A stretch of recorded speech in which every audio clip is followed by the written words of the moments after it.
ndatekereza yuko icyo tuganira nta kibazo Imana iguha umugisha abi wenda nk'uko udashaka kuko ibyo uvuga ntabwo wabibona muri Bibiliya. Hari ibyo nzi by'amateka ngewe nzi n'umunsi wabyaziyeho n'itariki n'igihe, hari ibimaze imyaka 100, hariho n'ibitaramara 5 nzi biriho ubu ngubu kuri uno munsi. So rero reka mbabwira ngo iki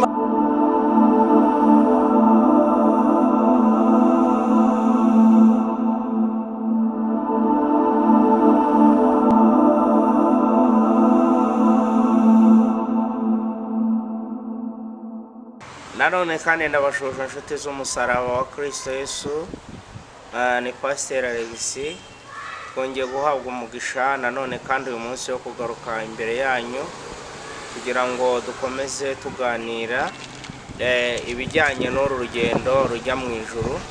Dore yuko Paulo yavuze ngo bya Kristo nibyo mvuga gusa, nta bindi ngira mvuga atari ibya Kristo, nta bindi ngira nkora atari ibya Kristo. Umwami Imana aguha umugisha aho uri hose ukumva ushaka yuko twaganira ibya Kristo, nyegera rwose twiganirire, mamagara twiganirire.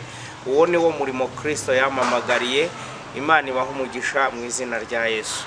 Nanone kandi tugarutse n'umushyitsi wacu kandi utakiri umushyitsi umusangwa, Dr. Sakindi.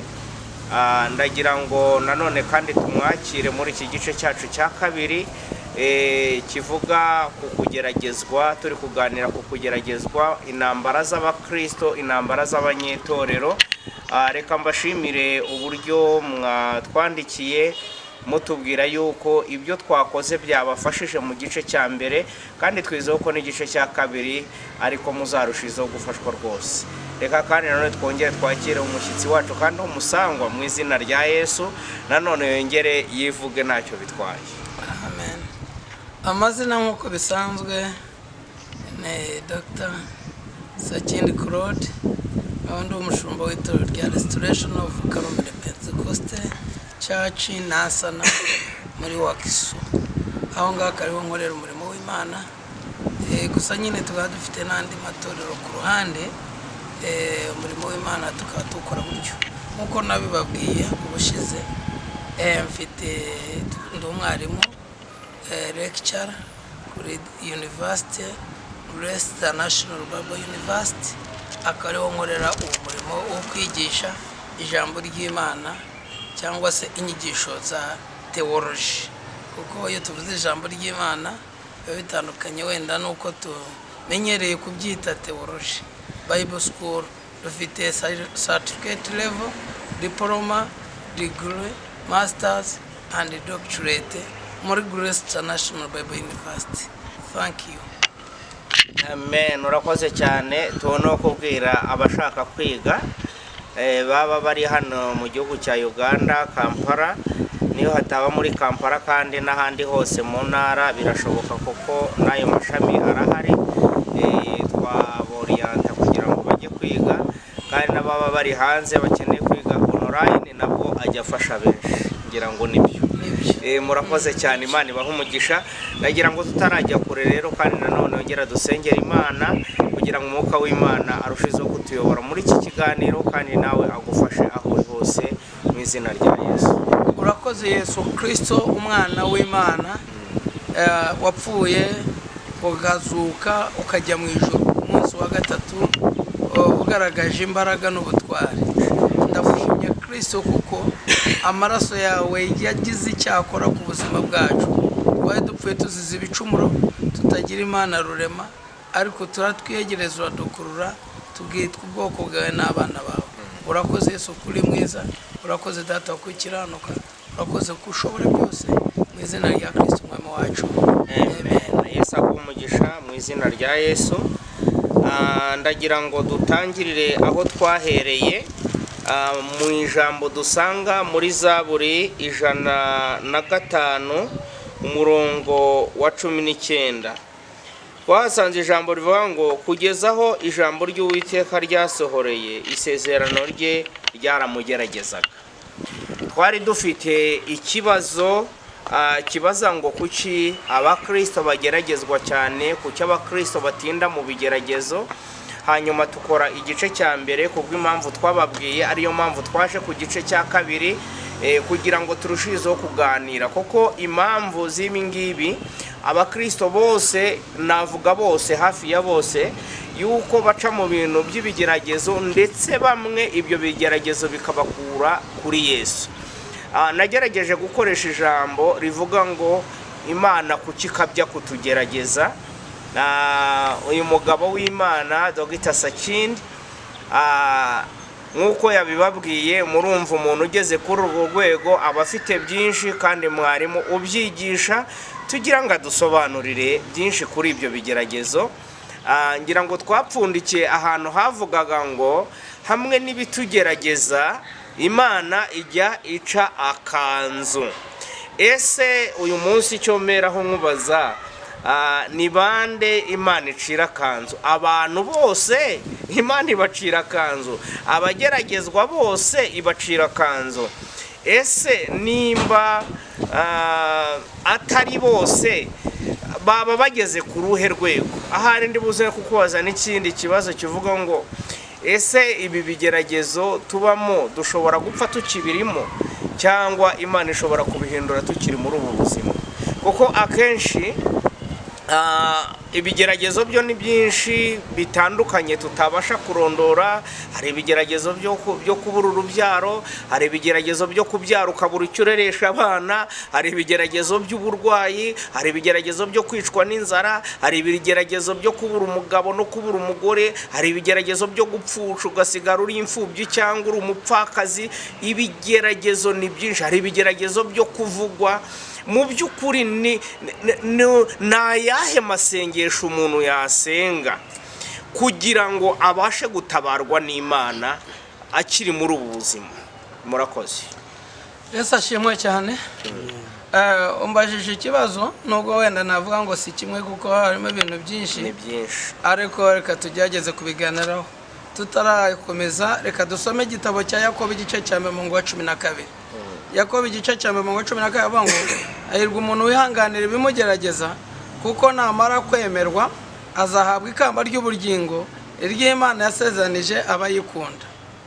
Blessed is the man that endure the temptation, for when he is tried, he shall receive the crown of life, which the Lord has promised to them that love him.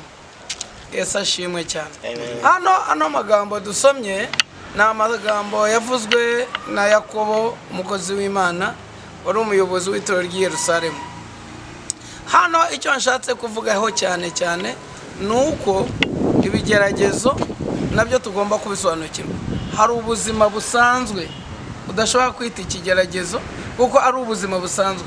Reka tuvuge abantu bose intambara irabaye, ubwo bose binjiye mu kigeragezo gisa. Abantu niba imvura iguye igasenya amazu, ubwo icyo kigeragezo si icy'umuntu umwe, ni icya rusange. Hari ubuzima bw'abantu rusange. Icya kabiri, ibyo ngibyo noneho ni ibigeragezo, ni ubuzima buri mu isi.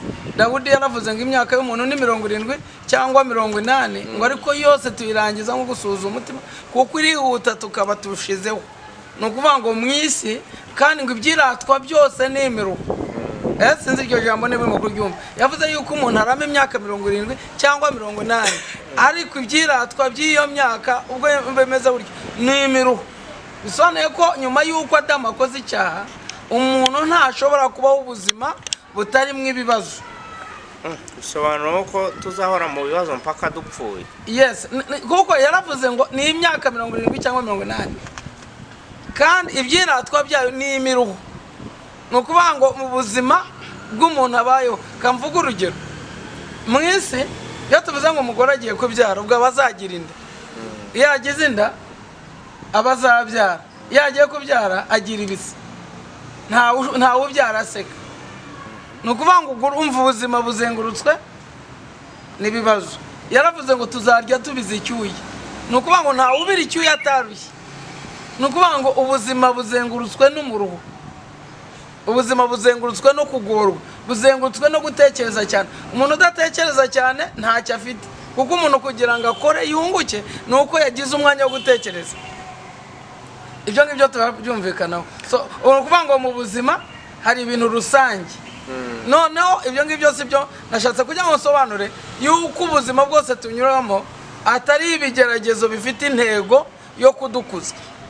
Ariko muri Yakobo ngaho yaravuze ngo ayirwa umuntu wihanganira ibimugerageza. Noneho nuko hari ibintu special biza ku muntu bitaje ku bandi. Ibyo nibyo bishobora kuba ikigeragezo. None se ikigeragezo ubundi ikigeragezo kinini kuruta ikindi ni iki? Mu Cyongereza nta kigeragezo kinini kurusha ikindi, biterwa n'ugeragezwa. Wanjye ugeragezwa ni Pawulo haraho yavuze ngo mukiri abana bato. Oya, none se tuvuge yuko umuntu wabuze umwana n'uwabyaye akabura icyo agaburira umwana, icyo kigeragezo kirangana. None se uwo basohoye mu nzu afite ikigeragezo cyo gusohorwa mu nzu n'uwapfushije, ibyo bigeragezo birangana? Yobu yapfushije ibintu byose n'abantu bose, asigarana umugore ariko aguma ahagaze. Ariko Miriyamu na Aroni, Mose yarongoye umugore w'umunyegiputa, Amina w'umunyamisiri, baragwa. Sibo barongoye, si wazasuzugura, ryatsi baragwa kandi ntacyo bibatwaye, nta kantu gatoya bibagabanyaho. Wabuze umugore, wabuze abana bose 10, akabura inka n'umutungo wose akomeza ahagaze. Undi muntu wo hirya ararongora, abatarongoye ngo banarongorwe baragwa. N'uwo barongoye atari umukobwa wabo, atari nyirasenge, ntacyo bapfana, bo baragwa. Ushatse gusobanura ko nta kigeragezo kinini kiriho nta n'igito? Nta kigeragezo kinini, biterwa n'ugeragezwa. Ako kantu ndagira ngo mfashe wandika muri commentaire uko byumva. Ese mu by'ukuri koko nta kigeragezo kinini n'igitoya kibaho?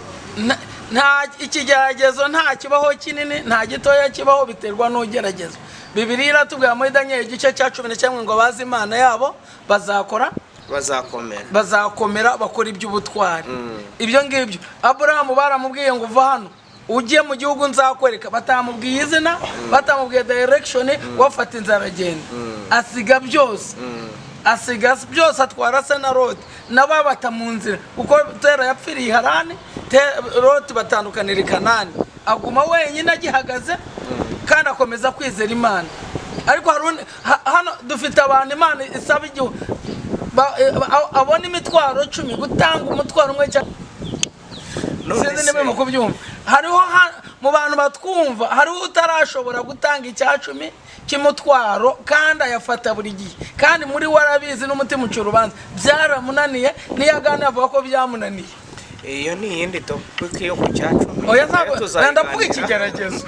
Ndavuga ikigeragezo kuko nacyo ni ikintu gicanza abantu cyane. Oya byose ni ibigeragezo. Nashatse kwerekana ibigeragezo uko umuntu ashobora gutanga byose, undi agatanga bike kandi bose bakananirwa.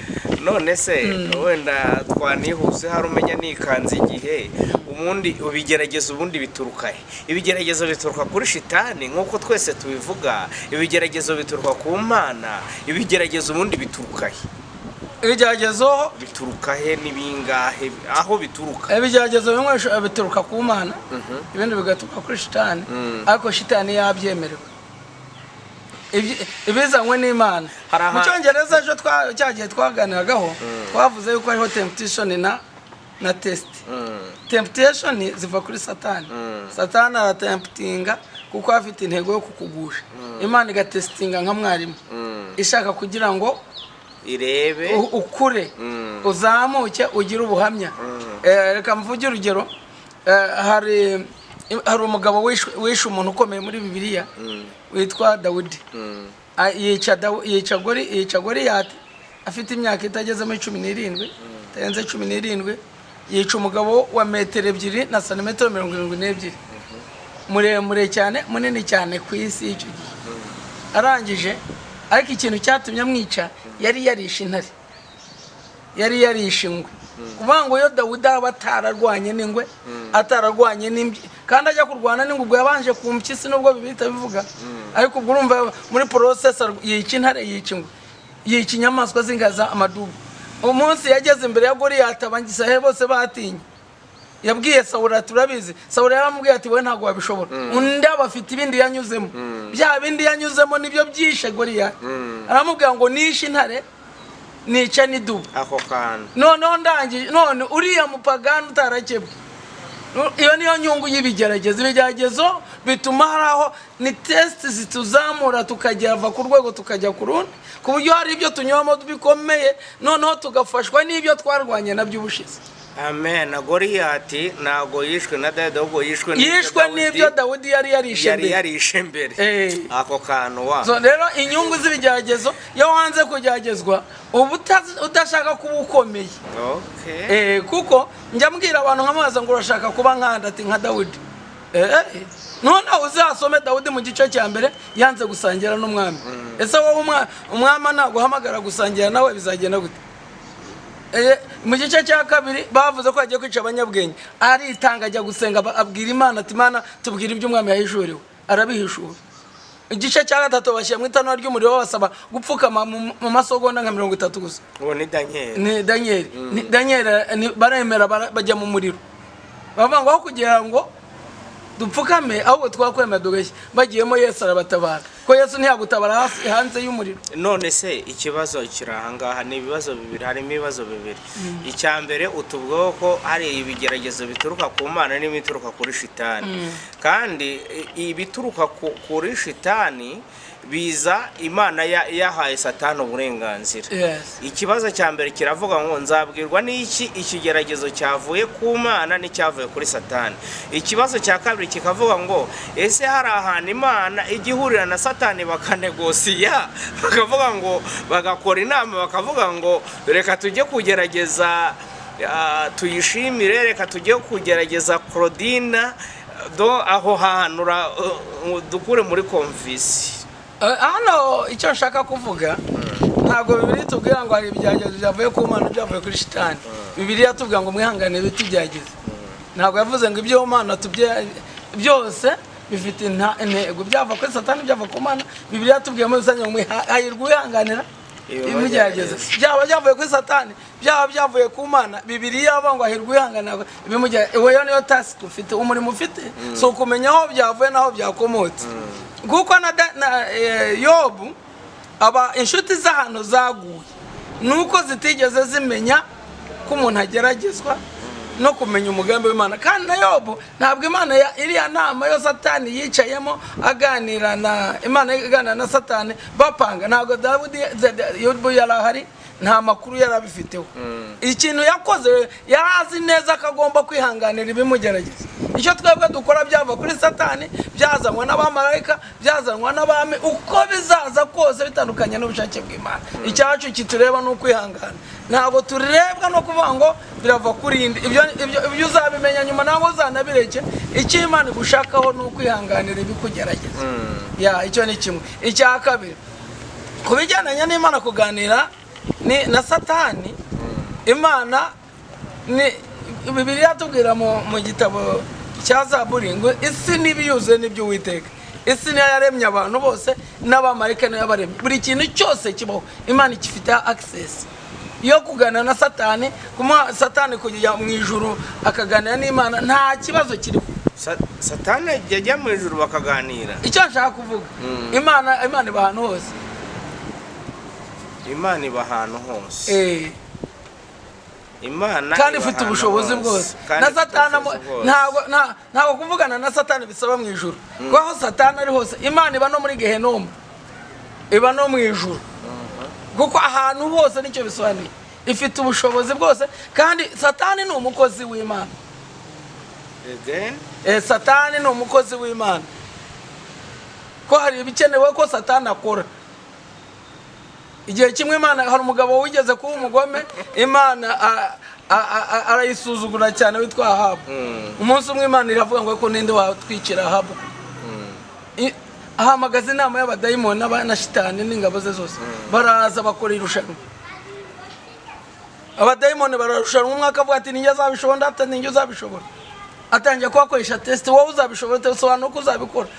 umwe aravuga ati nzabishobora undi atabigenza uti njyewe ndamuzi Ahabu akunda abahanuzi nzanyura mu bahanuzi mfate 400 bavuga ibintu bimwe bihurizeho Ahabu azemera nagera ku rugamba abamareki bamwica none se urakoze marangije Imana yavuga ngo uzabikora neza kandi uzabishobora n'uwo Satani nawe ajya akorera Imana n'umukozi w'Imana ukora ku manywa na nijoro afite mission nyinshi cyane ni igikozi cy'Imana ko kitazabona ubugingo yes mu nzu y'inyumba habamwe ibikoresho by'izahabu iby'ibiti iby'amabuye n'iby'ibyatsi n'iby'ibumba rero ubwo nawe ari mu nzu hari ibikoresho imirimo y'icyubahiro n'imirimo iteye isoni rero Satani ni umwe mu bikoresho tubiriho iyo tuvuze abakozi b'Imana Satani arimo ariko nkuko tuvuga ngo mu rugo dufitemo igitanda dufitemo imodoka dufitemo imifariso dufitemo amasahane dufitemo n'imyeyo dukubuza kandi imyeyo itaburamo ariko utayibika mu kabati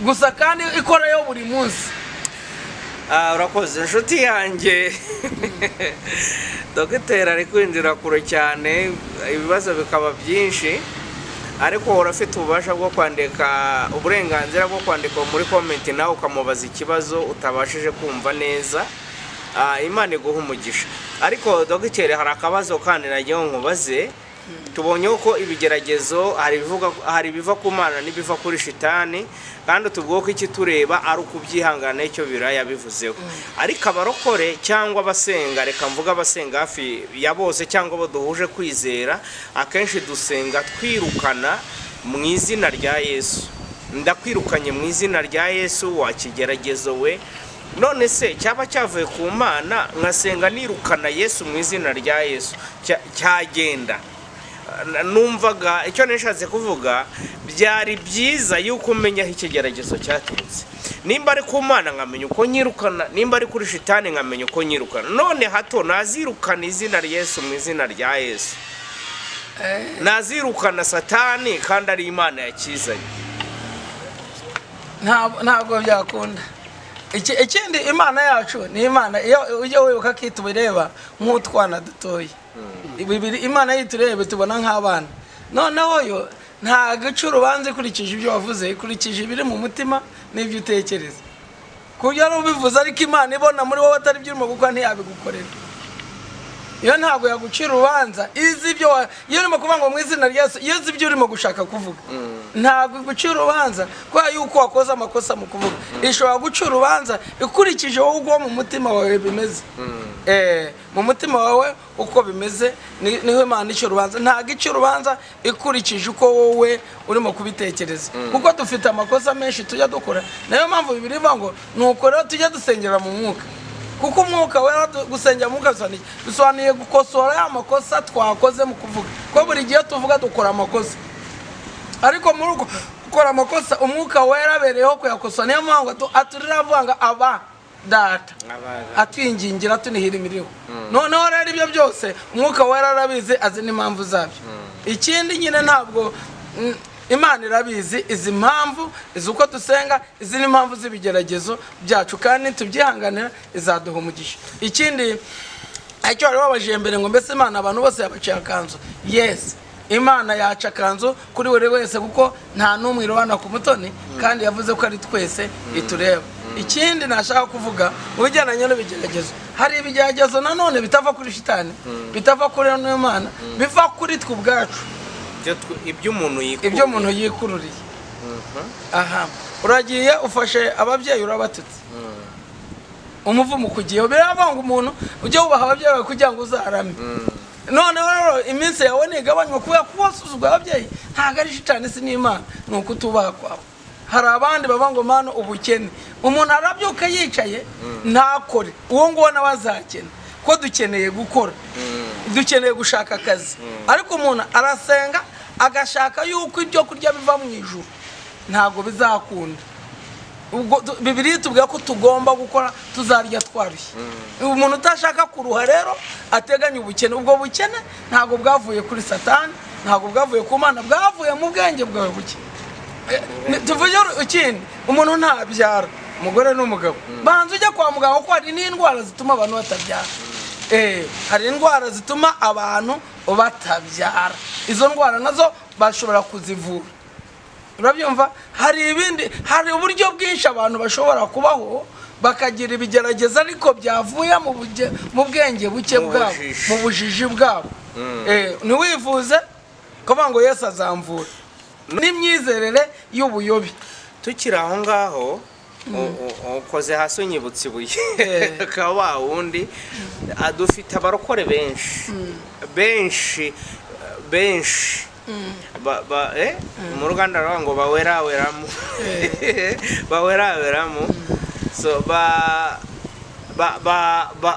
banze gukora ngo Imana yavuganye nabo rwose, ugasanga umuntu ni umusore, ugasanga umuntu ni umukobwa, ahantu aba ni mu byumba by'amasengesho, ni ku musozi, ngo Imana yavuganye nawe ntiyakora. Abo bantu bo bavugaho iki? Ubwo twari turi kubigerageza umuntu wikurura, kandi bimwe na bimwe bituruka mu kubura ubwenge. None aba bantu bo wababwira iki? Kandi turabafite benshi, barahari pe. Imana yavuganye nanjye izampa imodoka, Imana yavuganye nanjye izanyubakira urugo, Imana yavuganye nanjye izanyambika, izambeshaho. Abo bantu urabavugaho iki? Bo bazakena, abandi bazapfa bishwe n'ubujiji. Kandi ibyo ngibyo njye nakijwe muri 82. Nakijwe muri 82, mbatizwa 83 mu kwezi kwa 4 kuri 26 ndibwira ibyo nawe wendusha kubimenya. Mfite experience. Nakijwe mu itorero ryuzuye umwuka yera muri ADPR. Ndakizwa, ndasenga, niyiriza usibye ibintu byose ndagira. Mba umukozi w'Imana kuva muri 86 naramuvuga butumwa. Cyambere Bibiliya abantu bakwiye gusobanukirwa. Abisiraheli basengaga buri saa 10. Niyo saha yo gusenga. Nibitambo byatambwaga buri mugoroba. Bibiliya ngo isaha ya nimugoroba gutanga. Kubera iki byari ni mugoroba? Nuko bagomba kwirwa bakora. Niyo mpamvu yo gukora. Nuko bagomba gukora none isaha yo kumugoroba abantu bakajya gusenga Imana. Noneho rero wowe niba utangiye mu gitondo ugakwambira ukageza ku cyumweru wa gatandatu wamaze kwinjira muri rose, wabuze ubwenge, kandi ubura ubwenge Imana izakureka. Ubwoko bwanjye pfuye buzize kubura ubwenge, kandi ubwo buze ubwenge nanjye nzakureka. Ibyo bintu ni ibintu abantu bakwiye gusobanukirwa. Tubeshejwe, Abisiraheli nibo babeshejweho n'amanu bari mu butayu. Nyuma yo kugera Yorodani bakandagiye ikirenge muri Yorodani ntiyongeye kumanuka. Ntago Imana yagambiriye, nta yereko Imana ifite ko tuzatungwa n'ibitangaza. Tugomba gutungwa n'ibintu bifatika. Gukora kwacu, udakora ntakarye. Matesalonike ba 2:3 kugeza kwa 10. Udakora ntakarye. Niba utakoze nibakarura nguri. Icyo nacyo ni icyaha nk'ibindi byose. So ugomba gukora, ugomba kugira ubwenge. Ibyumba by'amasengesho ikindi nakongeraho nuko Yesu yavuze ko hazaza abahanuzi benshi. Ubu nuko banga umuhanuzi 100 uyu munsi twadufitemo byibura hagati ya 70 na 80 b'ibinyoma. Ufasha abahanuzi 100 ukabashyira hariya ugatoranya amabazi mwenda wakozwe n'Imana. Imana yo niyo yabatoranya. Kuko niyo yabatoranya. Kuko dufite abahanuzi utapfa gusobanukirwa. Hari abahanga mu kubeshya b'abahanga nyine bafite b'abatekinisiye. Hari abandi bafite dayimoni, abo nabo batazi uko byagenze bakoreshwa na shitani batabizi. Hari abandi bakoreshwa n'Imana. Noneho abahanga, abantu b'abahanga turabafite bazi kubisobanura neza ku buryo gupfa kumuvindura wamara n'imyaka 40. Abo ngabo ndabafite muri Bibiliya. Hari umusaza uhanuriye umusore intare iramurya. Aho ngo yaramubeshye, ntago ari Imana amubwiye na shitani. Hari umukobwa wagendanaga na Paulo ngo igihe kirekire cyane. Paulo atazi ko umukobwa afite daimon. Umukobwa yirwa avuga ubutumwa ari no gukora publicity. Avuga ngo yabakozi b'Imana ni beza cyane. Abakozi b'Imana, uyu mukozi yavuye mu ijuru afite umwuka w'Imana. Naho ari abadayimoni. Paulo umunsi umwe nyuma y'igihe kirekire mu ijuru. Ubwo rero niyo mpamvu nkubwa yuko aramusobanukirwa, yavuga ngo mu izina rya Yesu agiye kubona abona umukobwa bamanye imyaka irenga nk'ingahe. Abadayimoni bamutuye hasi bamuvuyemo. Rero hakaba n'abakozi b'Imana. Bisobanura ko ibi byumba habamo n'amavangirwa akomeye. Ibyumba byo nka 99% biravangira. Aho tuhave. 99% kuko biyoborwa n'abantu batigeze baba trained. Ntago ari abashumba biyobora. Ni abakristo batazi ijambo ry'Imana, badafite ya anointing yo kuyobora. Nayo mpamvu nta byumba bijya bimara umwaka ibiri. Abangaba banyumva mwihangane, ndabizi bishobora kuba bibakomerekeje ko mwihangane, kandi gusa nyine uko mugenda mutinda ku isi muzabimenya ko ibyo mvuga ndabizi. Yewe reko tuvaho ndabizi leta bankubita amabuye aramukomenti. Nyamuneka nunera amabuye rwose, wowe wibera mu cyumba twavugaga kukugira ubwenge, kandi tuvuga ko na Bibiliya hazaduka abahanuzi b'ibinyoma. Reka aho tuhave tuzahagaruka. Dogita nashaka kukubaza, hari ijambo rimwe muri bira umbare nago niba uko ryanditse ariko nzi kurizi rivuga ngo ariko abava mu masezerano nta mpamvu nibo bazakorwa n'isoni. Ibyo bisobanura yuko hari ibigeragezo bishobora gukura umuntu mu masezerano. Ni nk'igihe kigeragezo gishobora gukura umuntu mu masezerano. Nta na kimwe. Ariko abava mu masezerano ari nta mpamvu. Bisobanura ngo hari n'abavamo impamvu zihari. Umuntu uramukandagira utamubonye akagwa. Kandi hari undi muntu wihanganye amaze imyaka 70 atabyara waracyakijijwe. Niyo mpamvu nta kigeragezo kinini nta n'igitoya kihaba, ibibazo byose n'ugeragezwa n'indi. Nta kigeragezo kinini nta kigeragezo gitoya kibaho, ahubwo ugeragezwa n'indi. Ni nkuko hari abantu b'abana mu mwuka ku buryo no kumuha ikiro kimwe atagiterura. Hari n'abana n'abagabo bakuze bakabambe, niko abaswahili bavuga b'abanyakenya ngo ni kabambe. Ku buryo afata imodoka ntitsimbure. Noneho uburyo bwo gukomera mu mwuka nibwo bugufasha guhangana. Uburyo ukomeye mu mwuka no mu ijambo ry'Imana nibyo bishobora kugufasha guhangana n'ikigeragezo. Aho nta kintu ndi bubivugeho, ahubwo ndashaka yuko uyu muntu aza gusubiza n'abakurikije uko abyumva. Ndi bwirinde kuvuga yuko hari ikinini kurusha ikindi, kuko wenda tugiye mu bahanga bavuga ko ngo ibiro 50 by'amababa n'ibiro 50 bya gasegereti byose ngo ni ibiro bibarwa mu biro 50. Ariko twize mu buryo butandukanye, tubantu hatandukanye n'imyimvire yacu iratandukanye. Ahubwo ndashaka yuko uyu mwene data mushiki wacu nawe atubwira uko abyumva. Ndakubajije se mu by'ukuri ibigeragezo byose birangana? Umbabarira unsubize, koko ikigeragezo cy'uwababyaye akabura icyo abaha n'utarababyaye birangana? Ibyo bintu nago mbyumva, nimwe muraza kubimbwira. Tusa nk'abegera umusozo tuzakomeza. Ndashaka kukubaza ibi bikurikira. Niki nakora kugira ngo mbashe gukomerera mu bigeragezo simve ku Mana? Ni ibiki, ni izihe metode nshobora gukoresha kugira ngo mbashe gukomeza kubana n'Imana muri ibi bigeragezo nyuramo? Ibigeragezo icyambere Bibiliya waramaze gukizwa ukizera Kristo. No kwizera ko Imana ishobora byose. Kwizera yuko icyambere, kwizera yuko Imana waramaze gukizwa no kwemera Yesu Kristo, no kwizera ko Imana ishobora byose. Imana yo mu ijuru ishobora byose. Icya kabiri ukamenya yuko ifite umugambi mwiza ku bugingo bwawe. Ikindi ariko ibyo byose ukaba usenga kandi usoma ijambo ry'Imana. Gusenga no gusoma ijambo ry'Imana, ukaba ushingira ku ijambo ry'Imana. Ko nuhangana na shitani ariko utari mu ijambo azagutsinda byanze bikunze. Satani atinya ijambo kurusha ibindi bintu byose atinya. Ko Yesu yageragerejwe na Satani mu bigeragezo byinshi, ariko bibiranditse bitatu. Mwese 40 yatubwiye icyo kutubura umugati, tubwiye icyo kuva hejuru usengera akitura hasi, atubwira n'ikindi cyo yavuze cyo kujya ku musozi, ku gasozi akaramya Satani none akamugororera byose. Ukuvuga ngo yamugeragereje kunda, amugeragereza mu mafaranga, amugeragereza mu cyubahiro, ariko ibyo byose Yesu yakoresheje ijambo. Uko yamusubiza yavuga ngo biranditswe. Rero twebwe nitumara kuvuga ngo iki jambo riranditswe tuzandesha. Nitumara kumenya ibyanditswe tukabyizera tukabiha agaciro tuzanesha. Kandi ibyanditswe zatuba ngo mwihangane kugeza kugupfa, hangane kugeza Yesu agarutse, mwihangane kugeza kunesha, mwihangane kugeza utabawe. Ubwo ngiye kukubaza turi kwegera umusozo, ese umugani no kwihangana mpaka kugupfa. ni ukwihangana kuko iyo usenga usoma n'ijambo ntabwo wihangana wenyine, uba uri kumwe na Kristo, hari izindi mbaraga guha.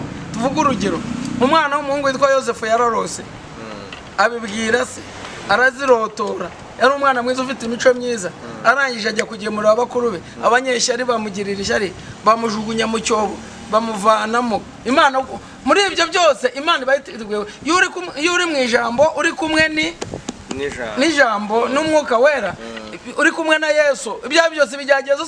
Ntabwo yavuze ko tutazaba mu bigeragezo, yavuze ko azaturindira mu bigeragezo. Yaravuze ngo nunyura mu mazi genda gake. Ntabwo yadusezereje kutaba mu bigeragezo, ahubwo yadusezereje kubana natwe mu bigeragezo. Bisobanura ngo uko byagenda kose tugomba kubinyuramo, ntago wabihunga. Kandi ukomeye we uko uzakomera, niba atari bya bindi wizaniye, hariho ibyo abantu bizaniye, ibya bindi Imana yemeye kunyuramo kugira ngo ukuri, ibyo ngibyo bizasoza ukuze. Kandi Imana yakubwiye ngo uzaba umuntu ukomeye, ubwo ntabwo uzaba ngo ukomeye utaranyura mu bikomeye. Ariko se nk'icyo nari nibagiye kukubaza nihuse, nk'icyo nikuru icyo nagikira gute? Ni ukugira ubwenge, n'abakansara bagukansoringa ugaca bugufi ukabyemera. Guca bugufi nacyo ni ikindi kintu, nicyo kinakomeye, kuko kenshi ubwibone bubanziza kurimbuka. Birakomeye. Ariko ukeneye kansari, ukeneye gukosora ya makosa ukora, noneho ukajya mu murongo ugasenga Imana uri mu ijambo. Niba kandi barakubeshya ubuhanuzi bw'ibinyoma, turabwujuje umunsi. Dufite abantu bafite amagi y'amahuri, ayo bayagendana, akaba afite akabakiti k'amahuri avuga ngo azavamo inkoko, ariko zitazavamo kuko ni amagi gusa, ariko adafite n'ubuhanuzi butari ukuri. Nanjye nabo bafite baramanuriye ntibyasohora. Urakoze cyane. Ibyo rero bishaka kuvuga yuko umuntu ashobora kuba hagatuka Imana ko yamubwiye ibintu ntibisoze kandi atari yabimubwiye. Abona benshi cyane muri ino minsi bavanga Imana yarambwiye atari yo yavuze. Ahubwo wazanyemera icyo kintu tukongera tukakiganiraho, kubera iki kintu kigushije benshi, gikuye abantu kuri Yesu. Yambwiye ko izanyubakira urugo narwo ndeba, yavuze ko izagira gutya ntago bicamo. Iki cyo kiteye n'ubwo ntago ariyo, cyo kiteye ubwoba cyane, kuko mu gutera wa 12 yaravuze ngo ni ijambo ryose rizavugwa n'isore, ntago rizaryavuye kuri njye. Ariko dusoza Dogita, hari akantu nshaka kukubaza. Hari umugabo wacu ndamuzi neza, n'uwi wacu ku cyaro, yigeze ajya gusezerana n'umugore we, aragenda agezeyo mu baporoso, arangije baramubaza ko akundi babaza amagambo, mubaza uremera kubana n'uyu mugore wawe mukazabana karamata, mukazatondukanwa n'urupfu cyangwa Yesu agarutse kujyana itorero rye ryera? Umugabo abitekerezaho agati, pasi nzamutunga nananira mwirukane n'akaramata ashaka mu rugo rwanjye. Ibyo nkubwira byo ntago ari za nkuru, nakubwira n'amazina yabo nabi wacu. Baramukansoringa, baramujyana hanze, bati rwose ongera bitekerezo ko akundi widukoze isoni. Arongera baramujyana ku gatuti, barasunika, ati rwose none ubyemera, ati mutuze, uremera kwana n'umugore w'akaramata mukazatandukana n'urupfu cyangwa ati arabiteke, ati umva pasi, ati nzamutunga nananira mwirukane n'akaramata ashaka mu rugo rwanjye. Bamujyana hanze inshuro 3. Rwose barakansoringa, bati twese twararahiye, twese turabyemera, n'ukuri urabyemera naho utazabyubahiriza. Barongera basunikira ku gatuta, arikavuga ati oya, ati batigenda ubyemere, batigenda. Arangije aravuga ati, barongera baramubaza, arahati mbabwiza ukuri singiye kubeshya, nzamutunga nananira mwirukane n'akaramata ashaka mu rugo rwanjye. Ibi nkubwira byabayeho, rwose barataha badasezeranye, barya ibyo bari bateguye. Yari umugore n'umugabo babana, birarangira ntibasezerana. Yanavuga ngo ubukwe bwarapfuye simbizi. None mu by'ukuri tuvukisha ukuri, rwose wavuze ko wakijwe muri za 80, ubonye byinshi, ugerekaho kubyiga. iyo mirimo icyo gihe wabaye mu mirimo, uba mwarimu, uba pastori, uba umushumba, uba bishop, uranabyiga mu mashuri kugera ku rwego uriho. Mu by'ukuri hari nshingiye ku bintu bimwe na bimwe, hari igihe umugore abana n'umugabo bikanga pe. Hari umugore, hari umudamu umwe twahuriye ku musozi, noneho turaganira, ndamubaza, arambwira ngo atandukanye n'umugabo. Ndamubaza ese mwatandukanye ryari? Arambwira ngo urambaza imyaka twamaze twaratandukanye tubana, cyangwa urambaza imyaka nasohotse mu rugo. Urumva bisobanura narikanze. Nukuvuga ngo hari igihe abantu babana ariko baratandukanye, mukababona ariko baratandukanye, kandi s'il-vous-plaît ni abarokore, ni abanyamasengesho. Ni gute umbwira umuntu azaba igihanda? Reka nkoreshe iryo jambo igihanda. Umva umuntu akagenda, uyu mugore akakubera igihanda pe, uyu mugabo akakubera igihanda pe, ugasenga, mugatumira bahehe, mukabakabunga, itorero rikajyamo, bikanga umwaka umwe, imyaka ibiri, imyaka itatu, imyaka ine, imyaka itanu. Ngo mwarasezeranye, ngo nakaramata, ngo hahirwa uwihangana ibimugerageza, rimwe na rimwe hakazabaho no kugeza aho mwakwicara. Bisho, nta mpamvu zihari zo kuba watandukana n'uyu muntu. Iki kigeragezo ushobora kuvuga ngo yewe ngo reka nihangane, ngo ni ijambo ry'Imana, ariko buri munsi ukaba utabasha no kuzamura isengesho mu rugo. Mu by'ukuri ibi bigeragezo, iki kigeragezo koko harya ngo ni mpaka kugupfa, ibi bintu bivuga iki? Icyo kintu cyo ntabwo ndi bugikomentingaho cyane, bitewe n'uko ibigendanye na mariage ni ibintu binini. Ni ibintu binini, kandi nuko muri Bibiliya nta muntu urasezeraniramo. Nta muntu warahiriyemo muri Bibiliya. Ntabwo rero nabihagararaho, kuko ibyo ni doctrine z'amatorero. Mariage Bibiliya no mu mugambi w'Imana nuko umugabo n'umugore badatandukana. Bibiliya avuga ngo umugore ntakahukane, kandi umugabo ntagasende umugore. Ibyo ni Bibiliya 100%. Ariko nanone ntago muri Bibiliya, ubundi mu mateka twebwe abagiye bakusoma Bibiliya tubyigaho, ibintu bijyanye no gusezerana na ziriya ndahiro ni ibintu byakozwe na Kiliziya Gatolika mu myaka y'1500 ngumo. Nimwe bazanye gahunda ya wedding, noneho bazana ibi by'impeta, bazana bya bintu twandika, tuvuga, dusoma. Mu by'ukuri ntago ari character za Bibiliya. Character ya Bibiliya nta muntu urasezanira muri Bibiliya ngo tuvuye ngo yarasezeranye, ngo bamusezeranye. Ntago muri Bibiliya ntago habamo metode yigendanye na marriage, nango se mariage. Izo ntago rero iyo bivuze ngo nuko bimeze ukurikije ibyo twarahiye, kenshi nyine ubuvugiye mu idini rya urimo, ntago ubuvugiye muri Bibiliya. Ko muri Bibiliya nta muntu urasezaniramo, ariko muri Bibiliya abantu barashatse. Ariko Bibiliya ntiyemera ko umugabo n'umugore batandukana. Ariko nanone ntiyemera ko umugabo n'umugore barwana ngo banicane. Yemera ko umugabo n'umugore baba bakristo. Bigeze kubaza Yesu, baramubaza ati ko Mose yatwemereye gutandukana n'abagore tubandikiye. Navuga ngo ibyo byatewe n'imitima yanyu yari inangiye. Bisobanuye ko igihe imitima yinangiye ntago abantu bakwicana. Icyo nicyo nshaka kuvuga. Yesu rero avuga ngo suko byari bimeze. Mbere yuko icyaha kibaho, Imana ntiyari ifite gahunda yo gutandukana, kuko abantu ntibari kwicana. So ntago rero nabikomentingaho, kuko mariage kenshi yubakiye ku mahame ya Bibiliya, ku myizere y'amatorero, kushaka na discipline y'amatorero, kurusha uko ari muri Bibiliya. Muri Bibiliya yo iri correct, ariko nta hantu Bibiliya tubwira ngo nanone umugore nabo umwicanyi muzabane. Umugabo nta kugutema umutwe ukirukanka ari umwicanyi, ungugumane na umurongo nawo muri Bibiliya cyangwa za nundi mugore. Ntago iyo bintu tubifite muri Bibiliya. Bibiliya ni Bibiliya y'amahoro. Iyo usomye Abaheburayo ibice Abakorino ba mbere ibice 7 ku murongo wa 15 hari amagambo Paulo yabwiye ajya inama itorero ry'i Korinto, yararibwiye ngo ko nayo yarifite icyo kibazo cyo gutandukana. Abakorinto ba mbere 7 umurongo wa 15 mwihangane tuhagere. Haravuga ngo